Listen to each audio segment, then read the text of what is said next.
I think there are one or two points that we should first of all attempt to clarify, not only in connection with the discussion of this evening, but with the present series in general.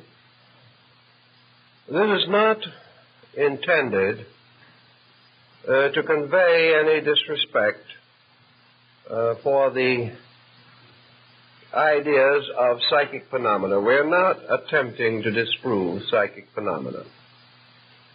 What we are attempting to do is to point out personal experiences, particularly in those areas of so-called or actual psychic phenomena, which have a direct bearing upon the psychological integration of the individual.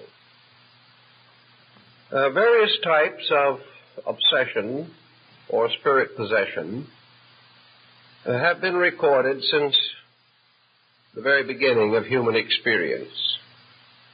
Many references to these subjects are to be found in the Bible, and they occur in the sacred writings of many other countries. Possession by demons is part of the oldest legendary and lore of our human race. We also realize that for many thousands of years, all so-called psychic phenomena had to be interpreted in terms of observation only. There was no knowledge as to the more subtle workings of the human psychological entity. There was no way of differentiating between, for instance, a legitimate example of spirit control and hysteria.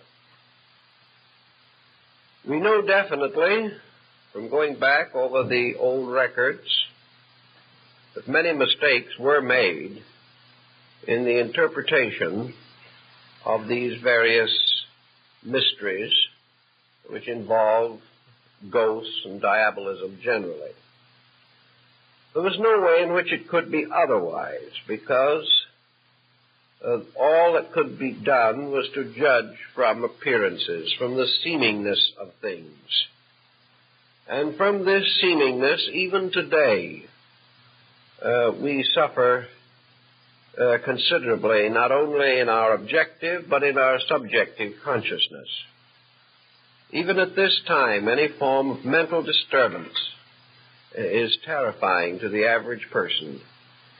Something in him goes back to the most primitive atavistic experiences of his race. He does not know how to cope with this type of situation. Very often he has no clear concept of right attitude toward the mentally disturbed. He is afraid of them, or else he takes the position that they're putting it all on, or that they could straighten themselves out if they wanted to, and things of this nature. It's very hard for us to handle this type of ailment even now. It is one of the most difficult and thankless jobs in the world. This brings us definitely to several situations that I think we have to clarify. First of all, the term obsession, as it is now used, has two distinct meanings. Obsession in old times and among metaphysicians today implies the control of the conscious faculties of a person by the consciousness of some other being. Obsession, therefore, is really an individual whose inner life has been taken over or stolen from him by something else. And this something else or someone else is now using the body of that person. This type of obsession, of course, belongs largely to the older theological concepts. It was believed in for thousands of years before any modern psychological theory was available, and various exorcisms to drive out These obsessing or possessing spirits are recorded in all the religious literature of mankind. The second type of meaning for the word obsession is very largely recent. And obsession has come psychologically to mean that the individual is possessed by some fragment of his own total personality. By obsession is meant an extraordinary fixation of some kind. Therefore, we say that a person is obsessed by an idea, that he is possessed by a notion. We feel that under certain conditions also, certain phases of the personality can become completely possessive, that the individual can be possessed by his own fears, by his own worries, by his own anxieties. And the moment the person loses control of his total personality, and some other part of that personality usurps power, we are inclined to think of it as obsession. A man, as we realize, is made up of a number of different natures, a number of different fragmentary personalities.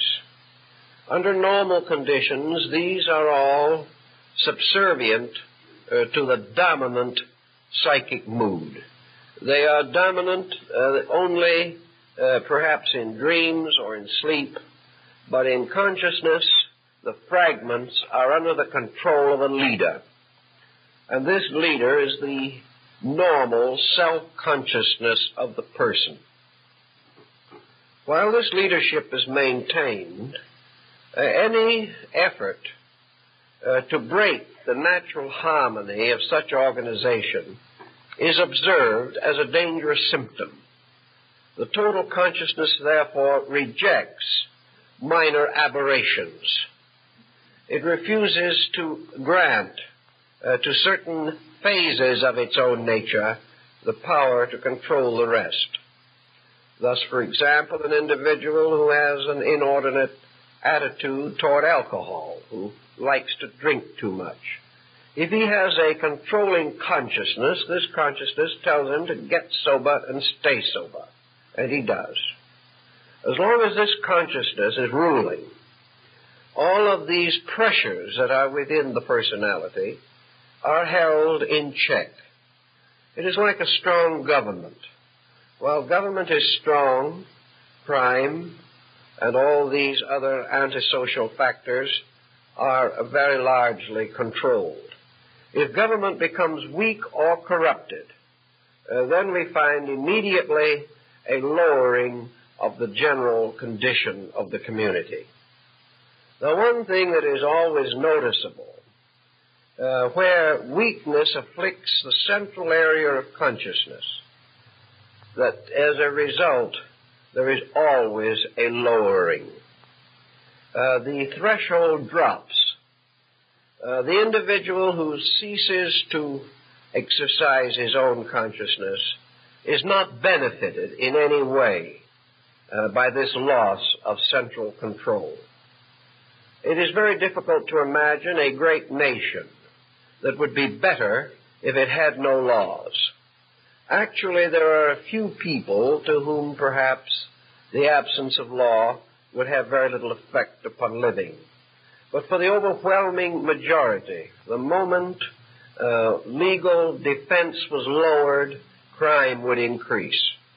Now, it is the same in the case of the individual lowering the defenses of his own consciousness. He is never the better if the central conscious core loses control.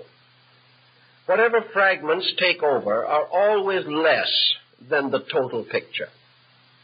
Therefore, we find almost no indication that possession or obsession or control of any kind, whether considered psychically or psychologically, that such control contributes a great deal to the improvement of the person. Usually something is weakened. And this is all the more true in the case of psychological control. Now, the old religions of the world have pointed out that there have been legitimate instances in which a comparatively humble person has been overshadowed by a great spiritual being. That for one reason or another, the individual has come to be possessed by a sacred or Holy Spirit. That a Holy Spirit has descended upon them, as the mysterious Spirit that descended upon the apostles at Pentecost. Obviously, we would not expect a divine Spirit descending upon an individual to hurt them, to corrupt them, or to lead them away from the paths of righteousness and right conduct. Thus, from even the time of Aquinas and Albertus Magnus in the Middle Ages, it was customary to divide spirits into constructive and destructive. And perhaps we can formulate a very simple rule. If a person is controlled by a higher part of his own nature than normally controls him, we may then say that he has an extension of consciousness, that he has a mystical experience, that his consciousness becomes more illumined, more enlightened, and out of the consequences of this illumination, he is dedicated to a holy life, or at least he is dedicated to some course of action superior to his condition prior to this enlightenment. Thus, we can say that the mystical enlightenment of Jesus or the enlightenment of Buddha represented consciousness unfolding into a greater dimension. It is quite evident that from such a positive consciousness, and the Neoplatonists have given us considerable material bearing on this, that the individual is improved. Thus, we have to assume that an individual who has a legitimate spiritual experience is not injured thereby. By converse circumstance, an individual who is injured by any kind of a metaphysical experience cannot regard this experience as constructive. If he is injured, then the circumstance is not good. If he is improved, then perhaps the circumstance is good. But he has to be very careful in measuring the degrees and conditions of his improvement. Improvement is not measured in a sense of self-satisfaction. Improvement is not a self-delusion due to a psychosis of some nature. The individual is not simply filled with wonderfulness and then slowly collapses. This sense of superiority, of the attainment of a greater or higher level, must always be measured in terms of a better adjusted life. That the person has a larger area of constructive, real living. He is not gradually disappearing into a phantom inhabited realm. He does not vanish into a mysterious cloud of celestials. The truly enlightened person becomes a more useful, a more reasonable, a better self-disciplined, better integrated individual, with better attitudes toward every situation that can arise in life. Therefore, we have no argument whatever with any situation which causes the person to grow. If it happens that he is perfectly convinced that this growth is due to possession by a superior entity, that is his business. If he regards it as the result of a deeper internal integration with his own consciousness, this is also according to his own conviction, and he should follow his conviction. The problem is a very simple one. By their works, so shall ye know them. But if in any problem of this nature that arises, we observe that the experiences are attended by deterioration, then we must question very greatly not only the nature of the experience, but the advisability of the continuance of any circumstance contributing to it. For instance, we have all kinds of funny things that happen. People who will come in and they'll say to me, I had the most wonderful spiritual experience a few nights ago. Will you explain it for me? Now, they're perfectly certain that if they tell me the story, I can explain it for them. And yet there's something strange about a spiritual experience which in no way helps the individual to explain it himself. Here is something that is, to him, a proof of enlargement of consciousness. But the enlargement of consciousness doesn't tell him anything about the meaning of what has happened to him. So we must check this one aside as being, at least, shall we say, doubtful. There is something unrealistic about it. The individual who becomes more and more spiritual without any increase in wisdom or insight, it's a little dangerous situation. It's something that we have to think about very carefully. Now, in the beginning, these situations perhaps are extremely borderline.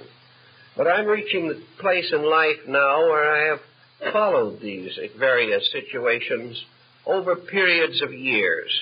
I have been able to see them work out in hundreds of cases.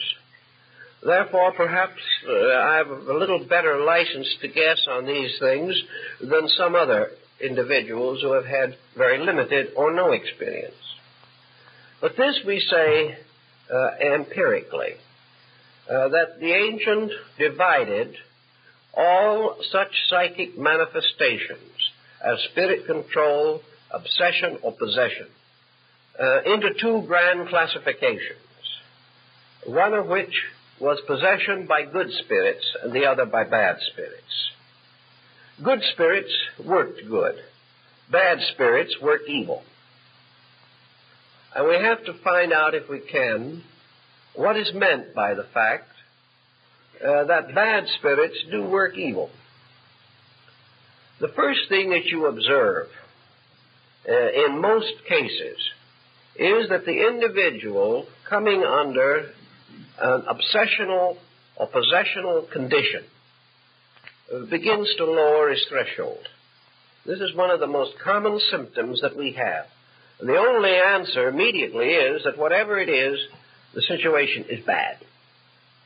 This person is less a person than he was before. He may not do what I have seen some do, get down on the grass in front of his house and bark like a dog. But he may find that under the influence of these spirits, certain things happen. And here is a typical case, so typical that it could be multiplied to infinity. The individual has an experience which he cannot explain entirely. This experience has arisen from any one of several causes. Nearly always there is a reasonably obvious cause. And one of the most common is that he has attempted to develop spiritual faculties in some way. He has joined some organization, he has read some book, he has done something whereby he wanted to develop some spiritual overtones in his nature. Sometimes if you ask him why he wanted to, the cat is out of the bag. Because you will find in most cases that his motives, while good in the common sense of the word, were not good on the level of the thing he was trying to do. He might say, well, I've always been extremely shy, I've never adjusted well socially, I wanted to develop strength of personality. Well, we have courses on the subject. No one would regard this as especially bad, but I think that an individual who is having these kind of personality deficiencies should go somewhere where they can teach him to make friends and influence people. I don't think he should use religious means to achieve this end. I think he should just take any one of the number of courses for increasing charm that are available and leave the matter in the material world where it belongs. Another individual who is lonely or neurotic or has had a broken home, is unadjusted, reaches out into these mysterious zones for almost any one of a number of complicated motives. Most of these motives are not essentially the correct one. This individual does not want to become wiser simply that he may live better in the sense of his spiritual values. He does not want to become wiser for the one and total reason that he wants to dedicate his life to the service of other people. This is not his kind of motive. He wants perhaps to be wiser. Maybe he'd like to do a little good, but maybe he's trying to build a status symbol in himself. There are all kinds of motives. But nearly everyone who gets into these troubles has tried to use some religious or mystical means of unfolding his internal life. He may have gotten into bad company when he started. He may have been totally unfit for the procedure. He may have created a situation within his own nature which was not at all reasonable or practical. But in the beginning, whatever it was, he seemed to enter into a very beautiful summer land. A summer land of a warm, rosy sense of personal superiority. He really is getting somewhere. His spiritual ambitions were beginning to make him think in terms of divinity being just around the corner. He may have any one of a whole variety of minor psychic phenomena. He may get the irresistible impulse to write poetry. He may develop automatic writing. He may hear voices. And these voices tell him how wonderful everything is and how very wonderful he is.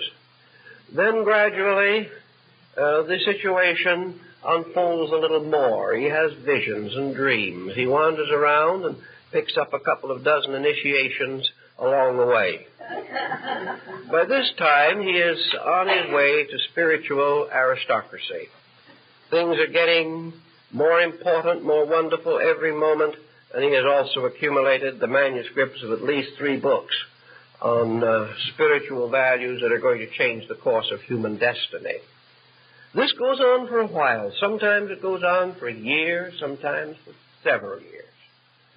And then something begins to go bad. Little by little, these internal experiences lose something of their beauty. They begin to lose something of their purity.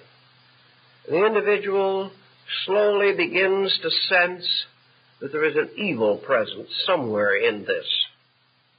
He begins to suspect very strongly that he is being taken over by some kind of a destructive force. The marvelous ecstatic symptoms of mysticism that he has experienced now begin to be rather creeping, fearful things associated almost with the fears and frights of a person in a haunted house. Little by little, these spiritual forces around him turn into demons. They plague him. They won't let him sleep. They cause all kinds of strange sensations in his body. They attack his emotional structure. They increase his animal instincts profoundly. Little by little, he becomes frightened to death of some kind of a Pandora's box he has opened and cannot close again. And instead of going on to greater and greater bliss, he gradually sinks into a terror that not only can destroy his happiness, but may very well ultimately destroy his reason. Now, this pattern is so familiar, so constant, that it is very difficult not to give it some consideration. In the early stages of the problem, when everything is beautiful, you can't tell the person that he's headed into trouble. After he gets a little way into trouble, you can't tell him it's his own fault. He won't believe you anymore. And when he is in really deep trouble, you can't do anything for him because he will not accept any reasonable attitude toward his situation. All he wants you to do is to tell him how terribly somebody else is injuring him. Now, in this procedure also, the individual, gradually sensing a rising tide of evil around him, who begins to sense these negative forces creeping in, whose sleep is disturbed, who has this sense of the presence of hatred and hateful things, begins to try to explain it. Who is trying to hurt him? Well, at this stage of the game, he can hit on almost anyone. Sometimes these people turn on their very nearest and dearest friends, accusing them of every kind of psychic malpractice. Sometimes they turn upon religious leaders, whom they regard as being responsible for their condition. Very often they turn upon any individual who has a mysterious look or who has perhaps in some way seemed to be distantly related to the situation. From that time on, this strange injury becomes a problem of psychic malpractice. The individual suffering from the situation can only think of one answer. Someone is attempting to destroy him. And as it goes on and on and on, he gains greater fear of this destroying thing. And because of its gradual inroad upon his own consciousness and integration, he loses by degrees any power to resist it. He loses any way to solve this problem. And if by some chance he might be the victim of some person who is sending evil thoughts to him, he is sure that these evil thoughts are arriving. In most cases that I have known, people who are supposed to send evil thoughts haven't got enough energy in them to send anything, and no skill with which to direct anything they did send. But to someone who is being hurt, each of these other weaklings, these persons who have no real knowledge of anything, take on the appearance of Svengalis. Each one is endowed or imbued with tremendous black and evil forces. Before it's over, the person is simply fighting back in the ghost world of Central Africa or something of that nature.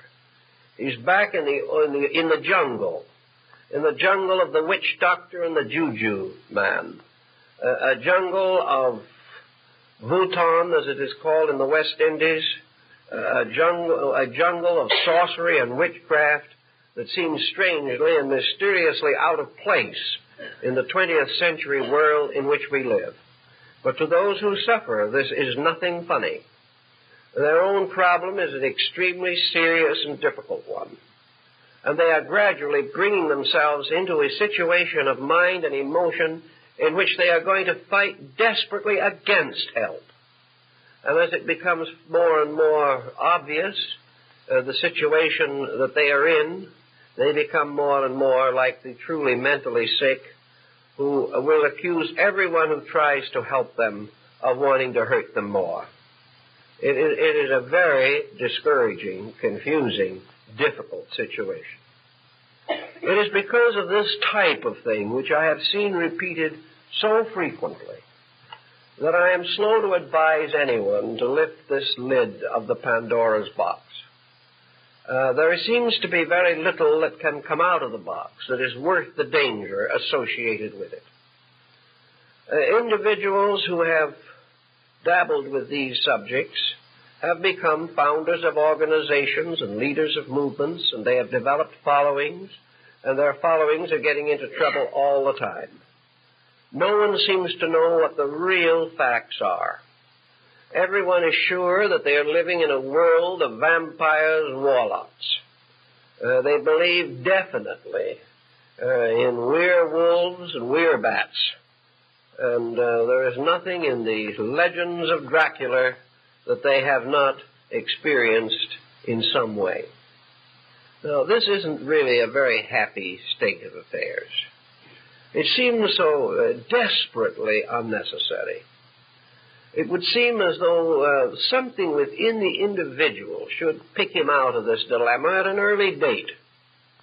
Why he does not pick himself out of it, perhaps is best understood when we analyze problems involving alcoholism and narcotic addiction. There comes a time in both of these when dependency upon an abnormal situation becomes so great that the individual no longer even struggles to restore normalcy. Also, if you have had many years of this type of situation, it is very hard to face it. It is hard to face the fact that you have deceived yourself or you have been deceived by others for perhaps the best part of a lifetime. People cannot face these emergencies.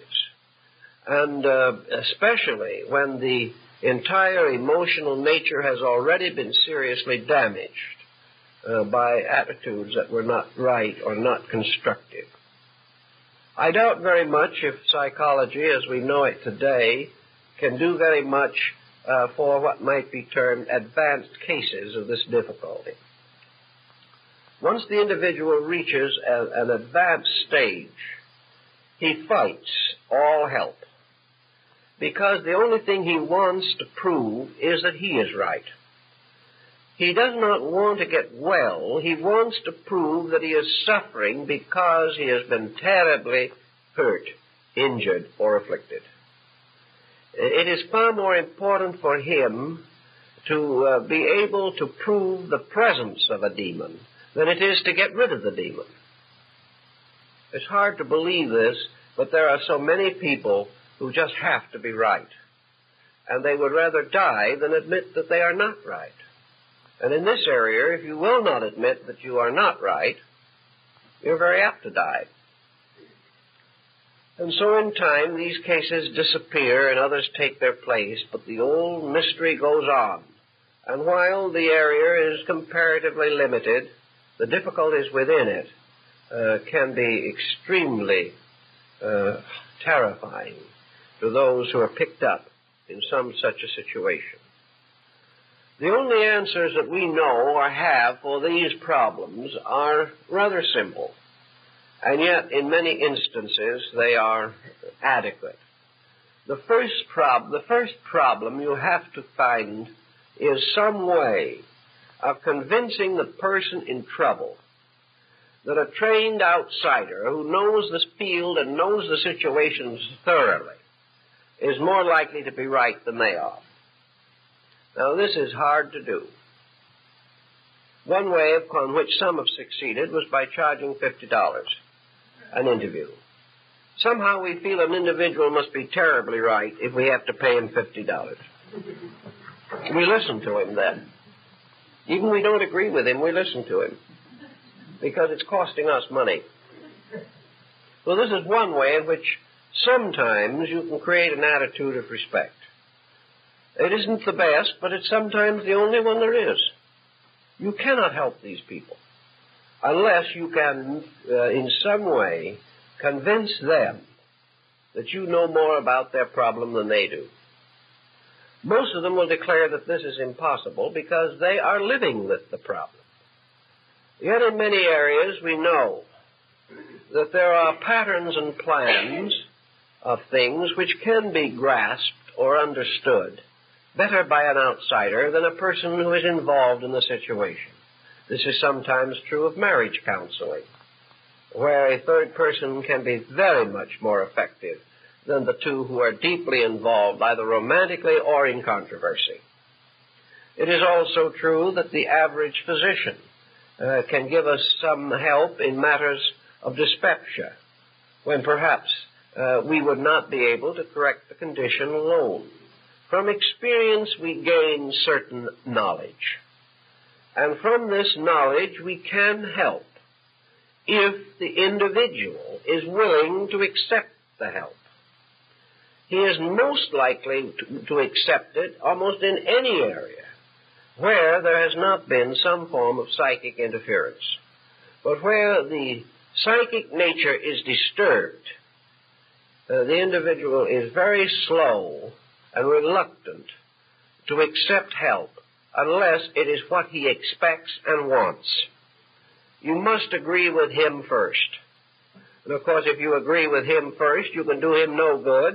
And if you agree with him first long enough and hard enough, you will join him in the difficulty. If you believe what he believes, you will soon be as sick as he is. So there's no answer in this area. So somewhere along the way, any individual who is in these kind of troubles has got to take the answer, or take the attitude, that he has to have help.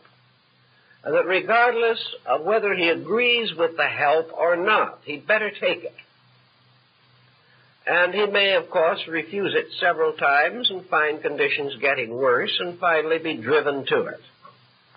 But there has to be the realization that the individual cannot be always miserable and always right. He has to find this out himself. Now, when you have a problem of this nature working its way into your classifications, you have several situations that you first think of.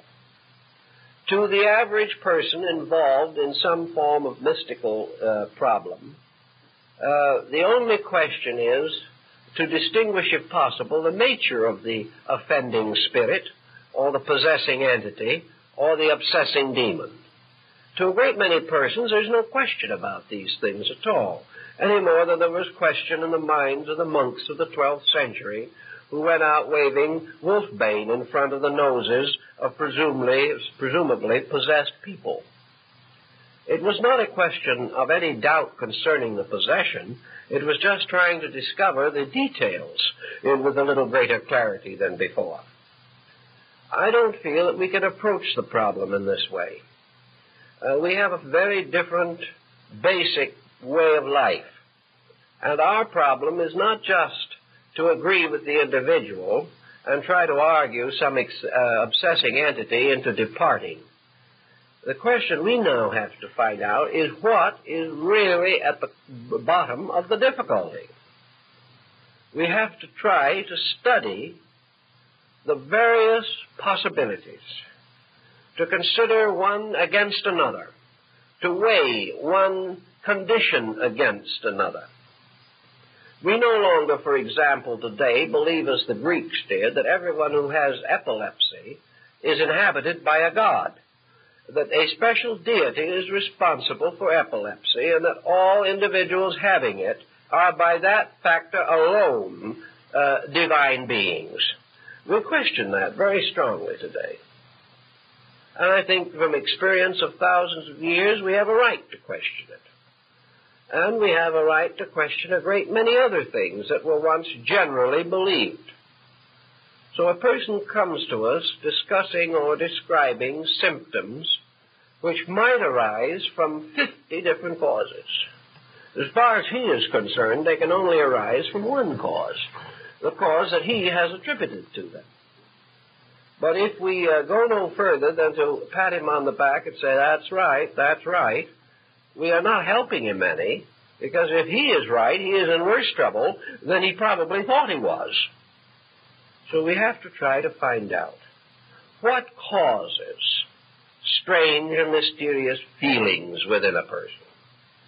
What causes him to have the belief or feeling that mysterious creatures are crawling on him at night, presuming, of course, that he's sober? What would cause him to have such feelings? Well, why would he believe that something is blowing its breath in his ears, or whispering to him, or making his hair stand on end, or sending cold chills up and down his spine, or hot flashes up and down the front of him? What is causing these things? Why do his arms twitch? Why does he sense or feel that the bed is moving?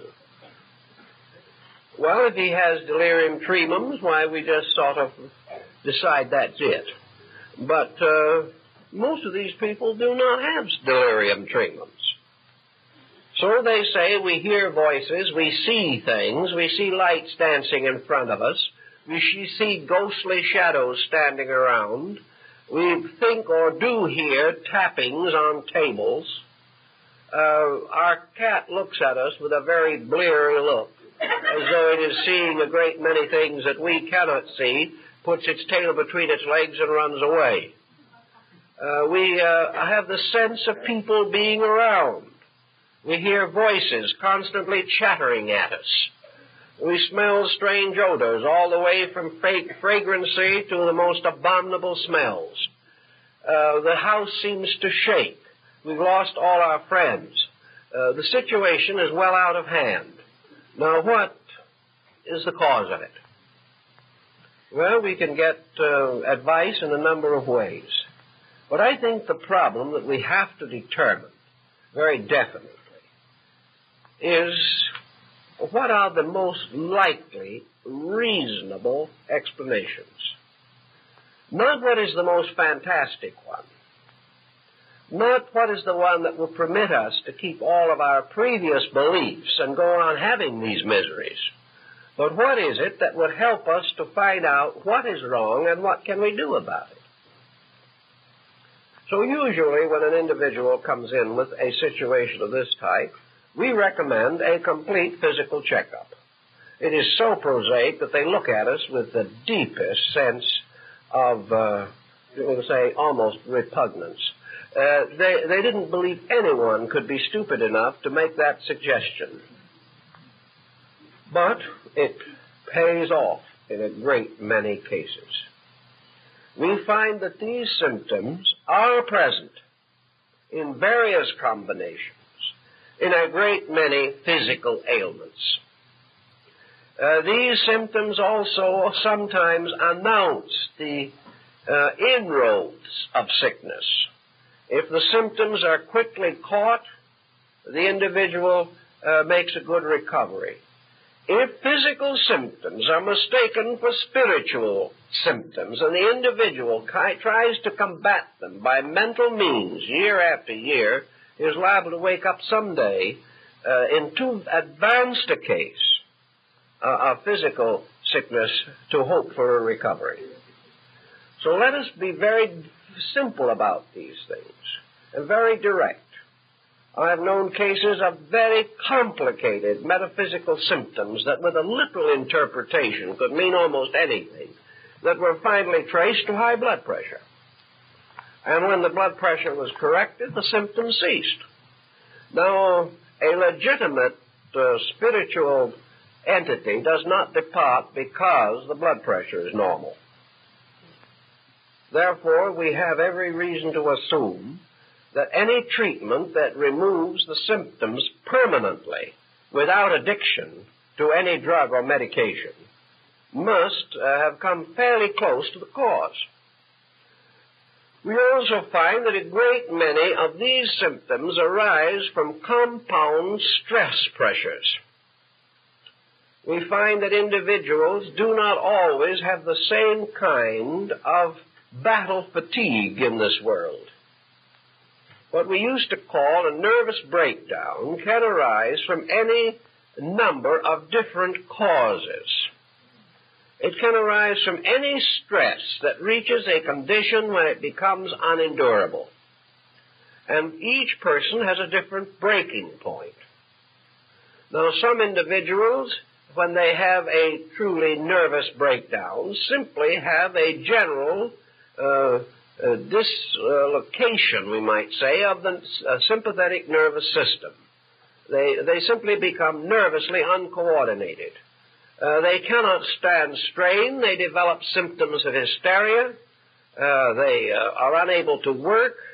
They have to have a rest, and they have to allow the nervous system to recuperate.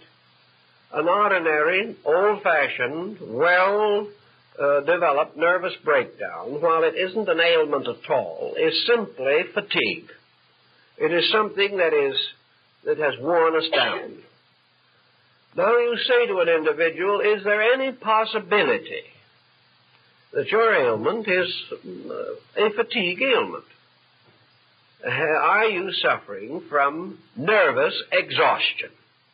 The individual will say, of course not. I haven't done anything to cause a nervous exhaustion. So you press back into the life a little bit and you find 3 unhappy marriages. That's just as likely to cause nervous exhaustion as a 16-hour day for 10 years under the most heavy mental responsibility. The individual is unhappy. The individual is unadjusted, neurotic, lonely.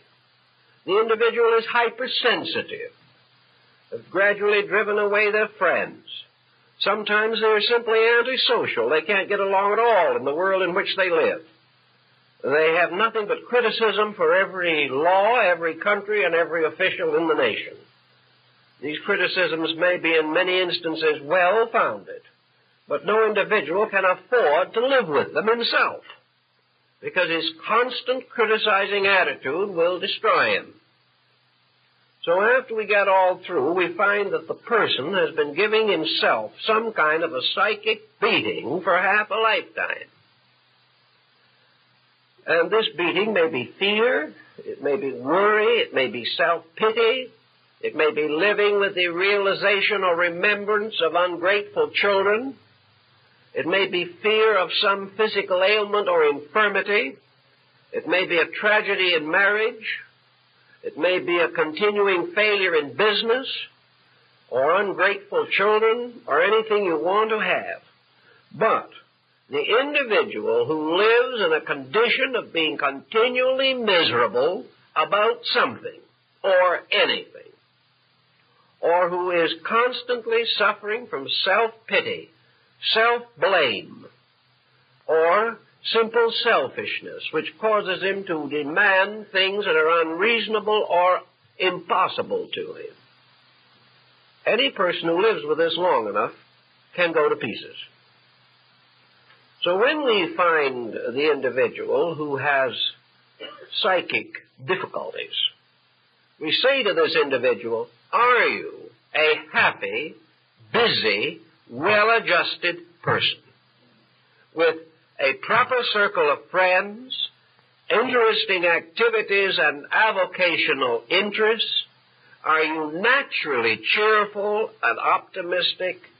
Are you inclined to look forward with hope and friendship and kindness to the future?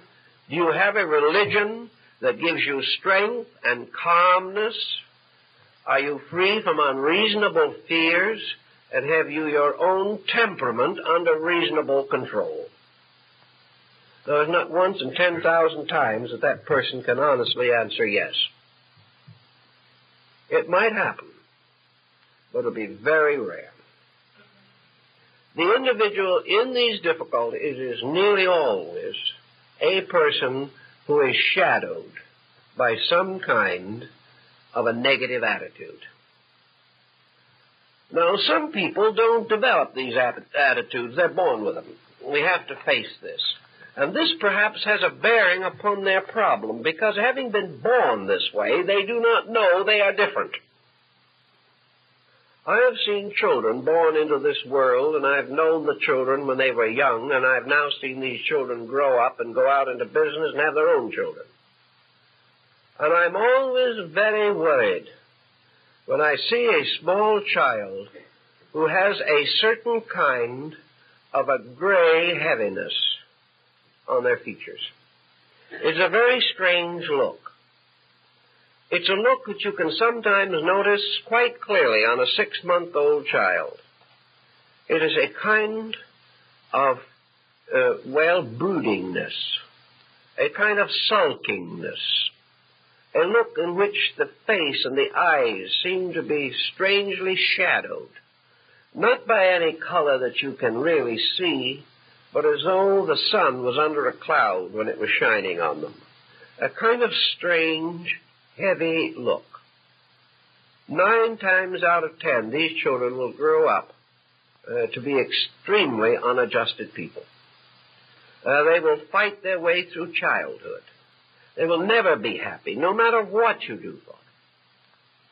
They will never be appreciative, no matter what you give them. They will misinterpret everything that you try to do or say. They will resent punishment even when it is needed. They will escape from discipline by every subterfuge imaginable. And usually, in an effort to get their own way, they develop early in life the habit of the tantrum. The tantrum being this emotional outburst, which is at first a theatrical production on the part of the child simply to discomfort the parent and to get its own way, because the parent just doesn't want to live through this type of thing. And if the child gets away with it a few times, the tantrum becomes the basis of hysteria. And from that time on, in every emergency of life, the individual will slip into an hysterical condition. As time goes on, this hysteria closes in. Wherever we have, therefore, any of these severe temperamental pressures, we have an individual who can gradually create a variety of reactions from within himself which he cannot understand.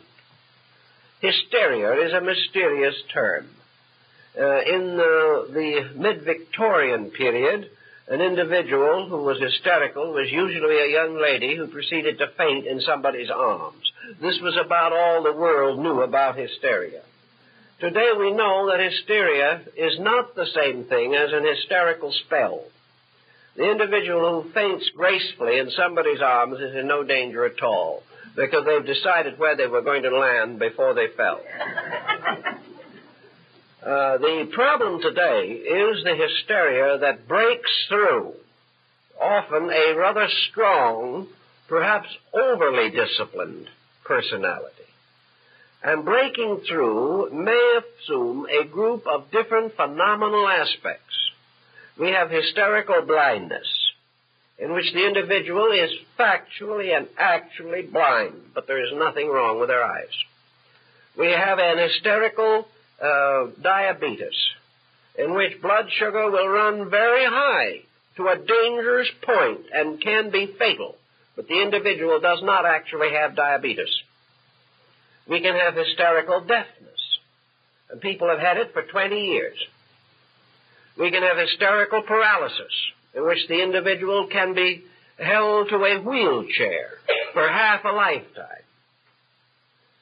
And occasionally we have these so-called recorded miracles, in which a person apparently suffering from some one of these incurable ailments, which cannot be otherwise diagnosed by even the average specialist in the field, has what might be termed a miraculous recovery.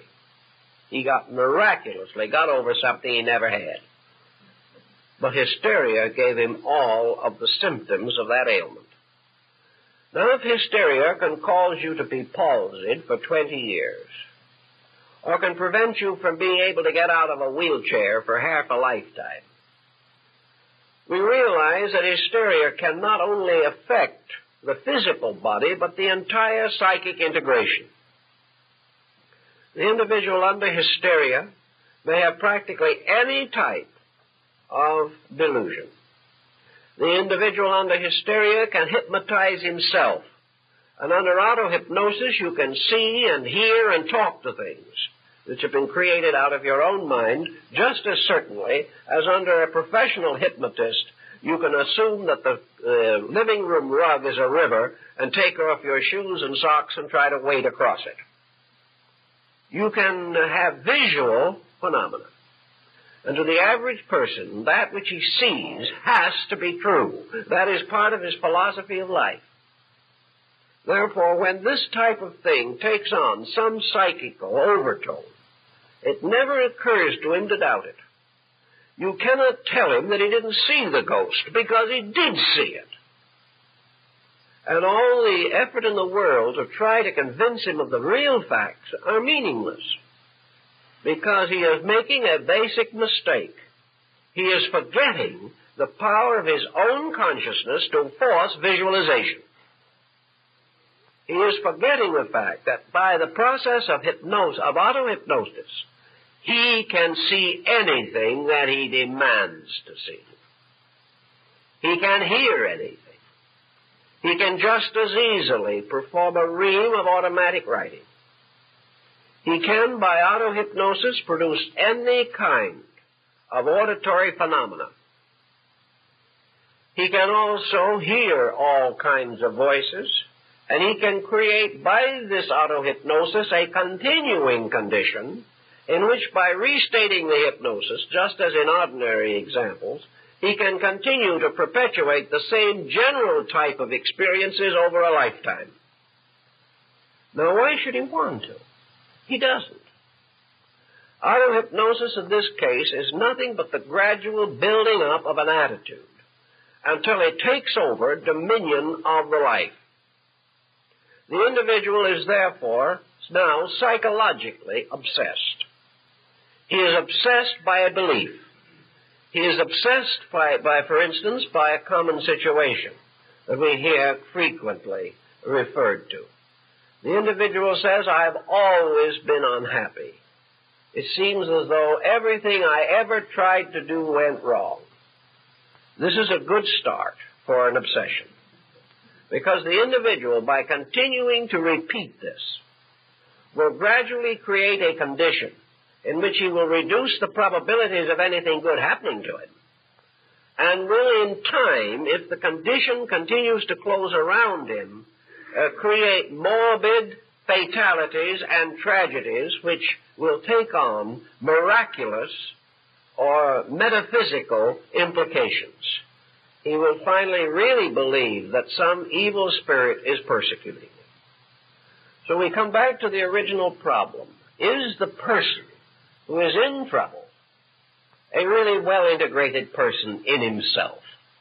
If he isn't, this is one of his difficulties. The next problem that frequently presents itself is a religious one. What is the religious conviction of the individual who gets into these difficulties?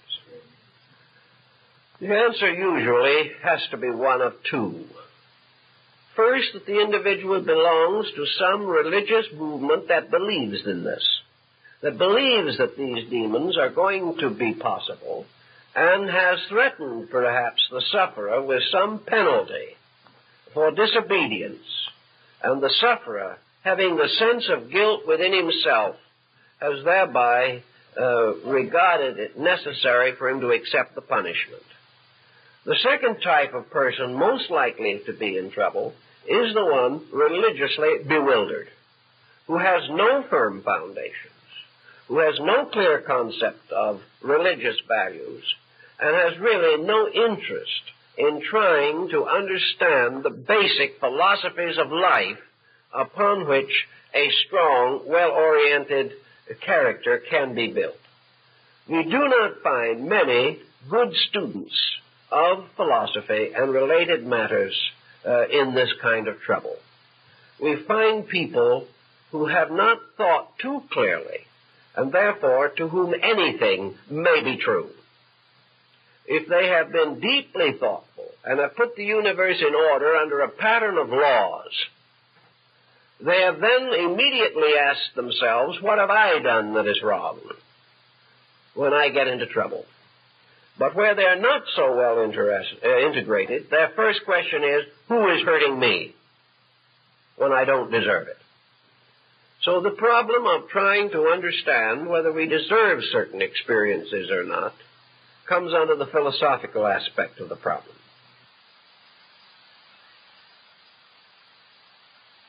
But we have these two general areas.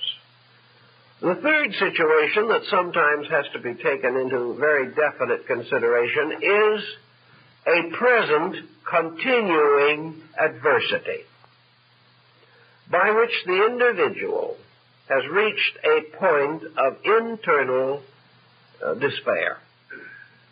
If the individual is living in a factual situation for which there is no apparent remedy, if he is bound to conditions which are hopeless, if he senses or sees no probability of future improvement, if life to him means only the continuance of a situation in which life is not worth living, then this individual begins to seek desperate methods of escape. And this desperate escape mechanism may cause him to develop unreasonable, negative fears, because his own nature is basically fear-ridden. Now, when we come to the next pattern of the situation, we go into other things that might have some effect upon the person's life as a psychic entity. Man is very much the product of his own nutrition, just as surely as his mental life is the result.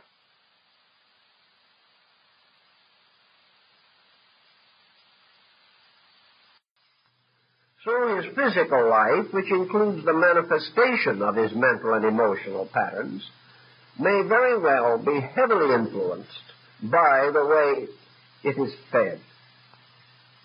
I think there is no doubt in the world that the unusual increase in various forms of psychic and psychological difficulties can be in part at least attributed to the excessive abuse of medications and a definite failure of right nutritional patterns.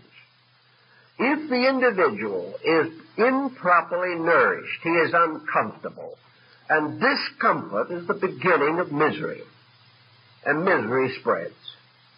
The individual who is physically uncomfortable or is physically without adequate supporting energy is a natural possibility for psychic depression.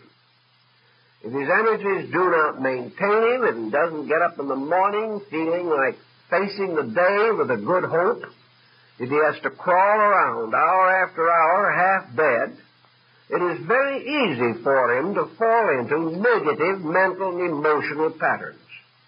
If this goes on long enough and he has recourse to stimulants to get a day's work done, he is on his way to further trouble.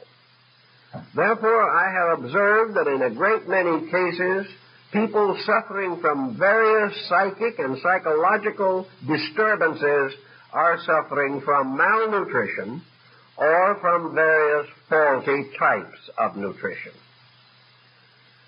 We have to realize that in order to maintain the relationship between the mental emotional structure and the physical nervous system, the machinery has to be in reasonable functioning order.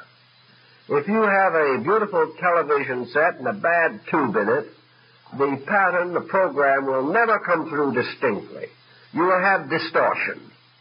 And these problems that we are concerned with are distortions. They are something that is not coming through correctly. So we must begin to take consideration of these possibilities. There are all kinds of circumstances that can lead to an upset in the biochemical balance of the human body. If this is badly unbalanced, we will have mental and emotional symptoms as inevitable results. One problem that we can have, for example, is through over-medication, that we have unbalanced the natural aptitudes and functions of the organs or the various chemical processes of the body. We can open ourselves to one kind of sickness while taking medications against another. We also know that we are all subject to adulterated foods and various substitutions within our food patterns. We know that we are not able to be sure that poisonous materials are not present in at least small degrees in many food products as preservatives, and that gradually we may be undermining our health in the vain process of trying to keep alive. Now, probably the system will handle a certain amount of this abuse with fair ease. And if the nature is otherwise well integrated, the person may have an occasional spell of low vitality, but he'll snap out of it. If, however, the nature is at the same time naturally neurotic, and its energy resources are depressed, it is more and more easy to fall into holes in the dark. And these holes in the dark nearly always develop some kind of psychosomatic symbols. These holes in the dark never simply speak to us with some ghostly voice and say, "You're short on calcium." We never get this kind of a situation. What we have is the same hollow voice warning us that some neighbor of ours is working witchcraft on us. our minds never seem to run to the subjective statement of reasonable things. They always get a little strange when they don't feel good. And this danger is so common in symptomology that any physician knows all about it and has encountered it countless times. In cases where proper remedies cleared it up and there could be no correction, no doubt as to the correctness of his diagnosis. So we have this type of thing to consider. We have the problem of exercise, the proper maintenance of the body. We have the problem of carbon monoxide, of various sterilizers in the water system of a city. We have every type of thing you can think of, fighting with our health and our survival. Not necessarily killing us. That would be rather too simple. Rather letting us suffer for a long time in a state of being about 2/3 alive and 1/3 dead. Now, the 1/3 that is dead, however, will never lie down. That 1/3 will haunt the other 2/3 as long as we live. Then when we get a little further along in this problem, I've noticed a number of other problems that have come along that are interesting. Just as surely as we have physical allergies, we have psychic allergy.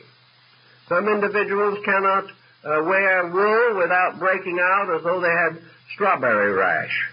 Another individual cannot stand a certain type of house paint. He breaks out with a rash that looks as though he had been rolling around in a bed of poison ivy. All kinds of allergies arise in the personal life.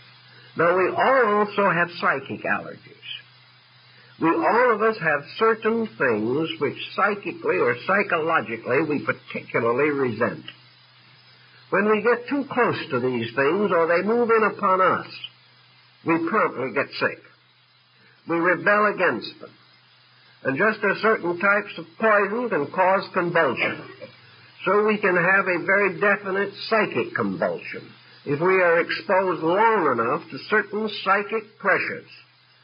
Which pressures they are in each individual we can only learn as we learn what allergies may be from a great deal of testing. But it is perfectly possible for an individual, otherwise quite happy and contented, to have powerful psychic antipathies to people, powerful psychic affinities to undesirable circumstances or characteristics, or to be in a position or condition to be made sick by the repetition of an event. All this type of thing may have its bearing on the psychic integration of the person. We could go on to a great many other different problems. For instance, defect in hearing, or defect in vision, or the injury to any of the sensory perceptions, or a basic permanent injury to some part of the nervous system, or an old chronic accident. These can all give trouble. Then there's another thing that can give so much trouble that we almost think that it represents one of the primary curses of the human race, and that is poor elimination. Poor elimination is responsible for more pseudo-yogi experiences than any single cause. The individual becomes so toxic that he is not sure whether he's heading for perdition or nirvana. He can have everything that would normally be associated with narcotic or alcoholic intoxication. And neither the narcotic addict nor the alcoholic very often sees anything nice. He always sees hurtful, dangerous, evil things, slimy things, things that seem to rise from some strange lower world, not things that are beautiful and fine and noble, simply because the psychic integration will not permit him to live on a level of alcoholism and at the same time of the capacity to experience subjectively beautiful experiences. It's just not possible within the gamut of the human framework that such things should occur. Then we do have the lurking possibility, always, of course, of genuine mental disease. We have the possibility that the individual is sick, sicker than he realizes. But this, in most cases, is not essentially true. I have seen a great many cases in which the patient would certainly have been regarded as an advanced mental case by any normal mental specialist who did get himself out of his condition well and did pull out and make an excellent recovery without medical help at all, simply because it is almost impossible today to detect the difference between a pseudo-ailment and a genuine expression of the same situation. So in most cases, I would feel that the danger of a serious mental situation does not develop unless the situation now existing has been allowed to endure for a great many years without any effort to correct it, without any willingness to impose self-discipline upon emotions or upon mental attitudes. The individual who simply takes the bit in his teeth and determines to do exactly as he pleases regardless of everything is always a potential psychotic. But where intentions have been good, where the ailments are comparatively mild, and where the difficulty, though real, is regarded with a certain amount of common sense and sincere desire to improve or correct, we do not have too much serious mental difficulty. It is most often a situation of excessive bewilderment, a condition in which the person is unable to orient his own attitudes. Another point that we do find now is that's coming a little more into prevalence, and we have to watch it, is malnutrition due to excessive dieting and diet fads. Now, while there is much to point out the importance of certain reasonable diets, unreasonable dieting likely to reduce the vitality of the individual, or making promises of providing adequate vitality, which promises are not kept when the individual takes the dosage recommended, or the person who becomes fad-ridden on the subject is very likely to lower his vitality. And if he does lower his vitality, we have to realize that malnutrition is one of the basic factors in the stimulation of psychic symptoms. The individual who is most likely to get into psychic difficulties is not essentially very healthy to start with, physically. Sometimes they are overweight. This is quite common of psychics. Overweight due to lymphatic and glandular imbalance. Sometimes they have debility due to failure to take in the food materials which are the first line of defense against psychic pressure. And these are the foods that the dieter is most inclined to avoid, carbohydrates and proteins. We are now, of course, inclined to favor high-protein diet. But the carbohydrates are the ones that keep the individual with his feet very much physically on the ground. Now, he cannot always take them in excess, but where he cuts them too low, where he takes them entirely out of his diet, or tries to get along with almost none of them, he is almost certain to create greater activity of the pituitary, and when he does this, he is more inclined to have visions or hallucinational experiences. So that when we get someone who's in trouble, we try to check some of these things to find out whether the difficulty arises from some basic mistake that the person is making. If we find that this physical situation does exist, then it is obviously the first area in which correction should be made.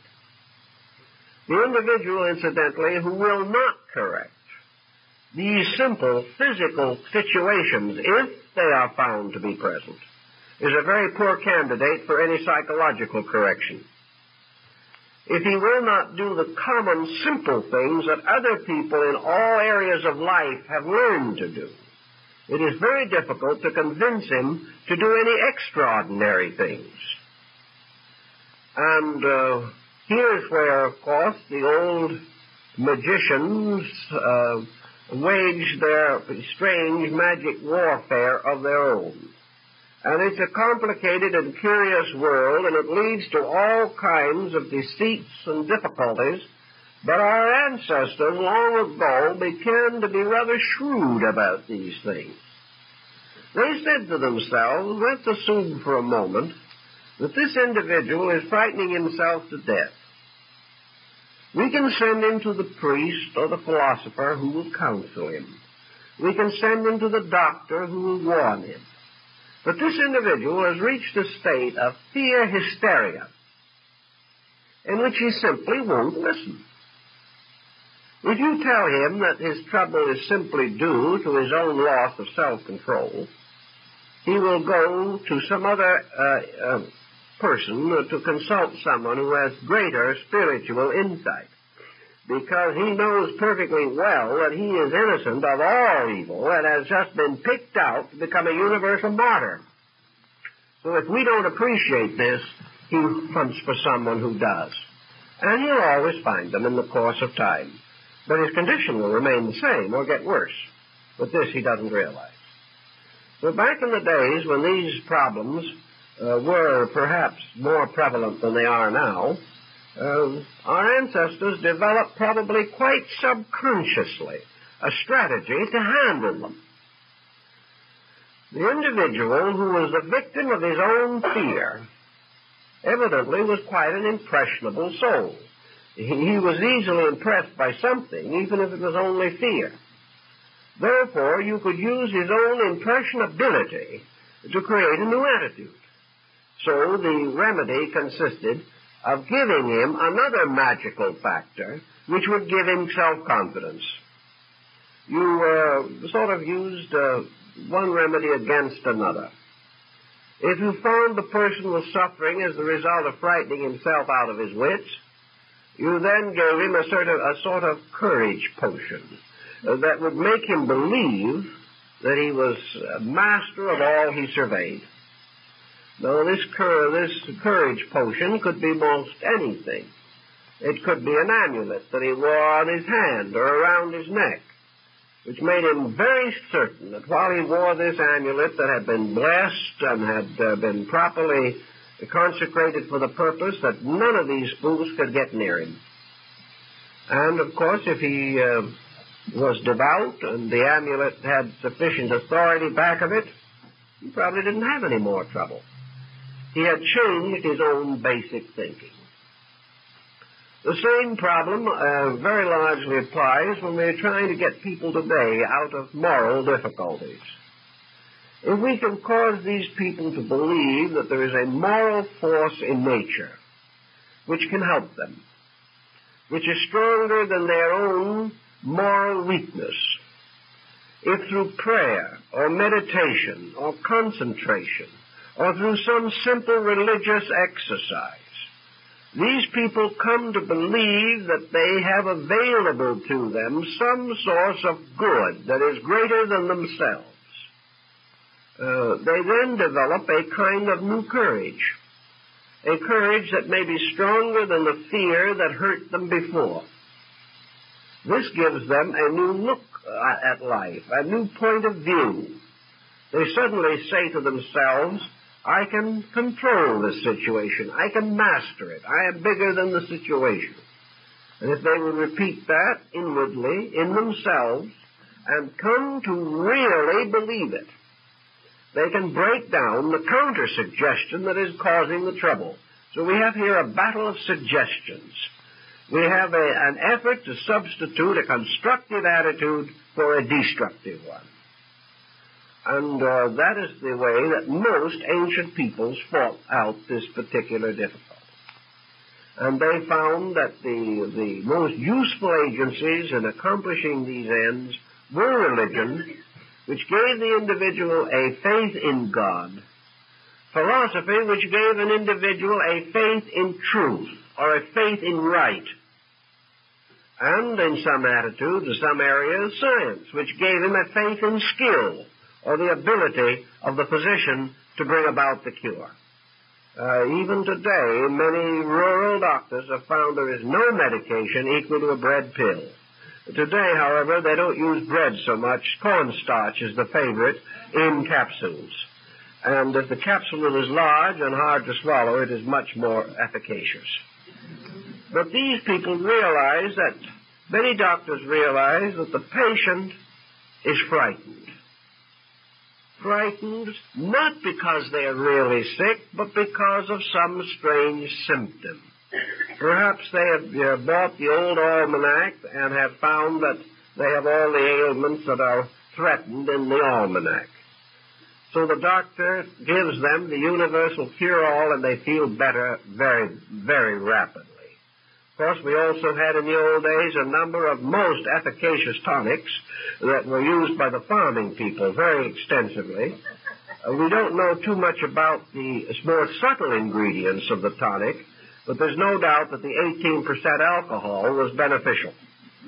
The individual certainly was cheered by this addition to his diet, and it was possible for respectable teetotalers to use it because it was a medicine. So whatever changes these attitudes often breaks up problems. But unfortunately, we can't always depend even upon this type of situation for help. We have the person who really or psychologically, however we want to view it, is in trouble. He is in trouble to the point that it seems as though there is no easy way out for him. He has gotten himself mixed up in a situation which neither he nor anyone else can actually wave a magic wand and bring about his recovery. Many of these people who get into difficulties as a result of organizations that they have belonged to write to the leaders of these organizations and ask for help. Usually the leaders cannot give them any, because the leader himself doesn't know what to do with this kind of problem. The member believes that the organization is to blame. Actually, the organization carries only secondary responsibility. There has to be something in the person who is in trouble that made it almost inevitable that he would be in trouble. And if he had not joined that organization, he would have joined another one. And if he had joined no organization, he would have still had a nervous breakdown from the pressures of his own personality. So the individual who is really in serious trouble, but still sufficiently integrated to realize that he is in serious trouble, has to face a rather long and thorough process of rehabilitation. He has to recover just exactly as a narcotics addict has to recover. He has to do it the slow, hard way. And he should have a certain amount of directive. But if he is not willing to follow directive, there is no power in the world that can force him to do so. So presuming that we have one of two situations, which as far as their treatment is concerned, is the same for both. Suppose we want to say now that the individual is suffering from some form of a possessing or obsessing entity, and that in this case we wish to affirm that this entity is a psychic entity, and therefore that the individual is actually what he thinks he is or what his symptoms might cause others to believe that he is, namely possessed by a being apart from himself. Let's assume that this is one possibility. Or let us assume as a second parallel possibility that this so-called possession or obsession is a pressure area of his own nature which has taken over the dominion of his life and refuses to relinquish its leadership so that the direct, integrated consciousness itself can resume its proper relationship to the rest of the personality. In other words, that the obsession or possession is either psychic or psychological. Now, in either instance, and the problem is essentially the same in both cases, whatever is done must be done to reorganize the power of the entity itself. If that is, in this case, the person's own entity. The consciousness of the individual must be restored to leadership. It must be restored to leadership because it is able either to displace some other entity or displace some other area of pressure that has usurped authority. In the final analysis, it really makes very little difference. What cures one will cure the other. What is not sufficient for one is not sufficient for the other. We all realize that no matter how we want to view this, the most destructive emotion in the universe is fear. Fear is the greatest killer that we know. Fear can stop your heart as quick as a bullet. Fear can stop any function of the body, the emotions, or the mind. And an extraordinary paroxysm of fear or of terror can accomplish almost as much damage within the body of a human being as the release of a hydrogen bomb. Fear, as the ancients all pointed out, is that emotion which creates a relation of negation, by means of which the individual is open to everything that is bad, everything that is weak, everything that is wrong. There is nothing that can create a criminal more rapidly than fear, even though he may be full of bravado about it. There is nothing that can cause us to compromise our ethics any more rapidly than fear. There is nothing that can destroy our integration, our orientation in life more rapidly than fear. And according to most psychics who have explored the invisible constitution of man, fear destroys all the natural defense mechanisms of the magnetic field against the possibilities of obsession, the possibilities of infection by bacterial organisms, or the possibilities of contagion.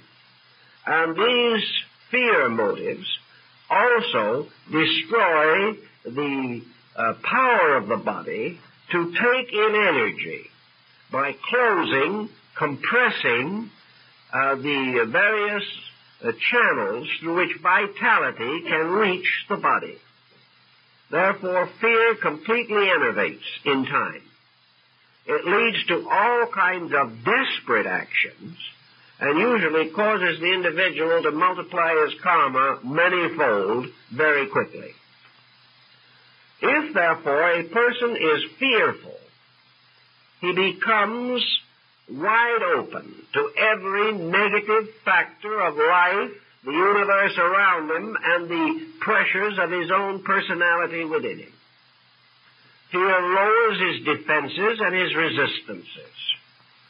And when anything becomes the object of fear, the individual who is frightened is defeated then and there. Consequently, fear will help to intensify any type of psychotic situation. As surely as fear is the great destroyer, as we have mentioned, faith is the universal medicine. So fear is the poison and faith is the remedy for nearly every situation that can arise. If the individual wishes to assume that he is the victim of an obsessing being of some kind, the only possible way of outwitting this situation is to remove the importance of it as a psychic factor in the integration of the person. If he will not be afraid, if he simply declines to fear, no negative factor can get very close to him. And any factor negative that is close to him can no longer achieve any particular effect. And we may assume that nothing in nature will remain indefinitely engaged in a profitless undertaking. The moment the individual ceases to be afraid, he mends the tears in his own magnetic field. Fear opens the solar plexus, and whatever mysterious negative forces we believe to exist outside of us, the solar plexus becomes the mirror of death. These forces move in through the opening of the negative areas of life. Everything that is evil is essentially negative. Everything that is destructive is negative, because negativity is destruction. Everything that tears down is negative. And everything that supports negation increases and enlarges it. A person who is negative is in trouble. But if to this negation is added jealousy, we have a double negative, and the individual is in more trouble. If his natural negation plus the jealousy increases worry, he has three negative factors. If later, in addition to worry, comes criticism or some form of hate, we have more negative factors. So everything that is wrong builds up negatives. And when the individual has enough negatives, he falls apart. When he has enough negative situations, the individual himself ceases. The individual is nothing but a mass of worries, fears, anxieties, neuroses, selfish pressures, self-interest, self-centeredness. All of these negative things, when there is nothing but this type of thing functioning in the individual's life, or at least these hopelessly overbalance every other consideration, the individual simply ceases to be an individual. After John Doe has enough of this negation built up in him, he simply isn't John Doe any longer. He is simply a hole in a psychological darkness. And you can call him John Doe if you want to, but his real name is negation. And the real name of the devil in ancient times was also negation. So this negative situation means that the person has voluntarily relinquished the leadership on his own life. He has turned it over to his anxieties, to his doubts, to his timidities, his uncertainties, and to a large degree his natural orneriness. He has found, or to his own satisfaction, that he'd much rather be angry than be healthy. Only he doesn't make the comparison. But as by degrees he relinquishes his integrity center, he simply ceases. Now there is an old saying that some ancient scientist is credited with, to the effect that nature abhors a vacuum. When the individual has made a first-class vacuum out of himself, so that he's nothing but a mysterious whirl of darkness surrounded by trouble, this individual may then be said to be in a condition suitable to be obsessed by anything that comes along with stronger than he is. He could be obsessed by the ego or the libido of an insect. Because at least an insect in its short life has some purpose. It is fulfilling its destiny. But this person is no longer fulfilling any destiny. Simply a derelict. A drifting ship waiting to be salvaged by something. No, this isn't the way the person feels about it, but these are the gloomy facts that the third person has to take into consideration. If we assume that the negative person is apt to be obsessed by some other entity, it is easy to understand why such an individual would be obsessed. And it is also very easy to understand that anything that would obsess such a person has to be pretty no count itself. Because no entity of great value, power, and insight is going to obsess an integration that is so negative and so worthless that nothing good can be expected from it. And what happens? Wherever an obsession situation does appear, the individual simply becomes worse. He gradually gets pulled further and further into hopelessness, helplessness, and fear.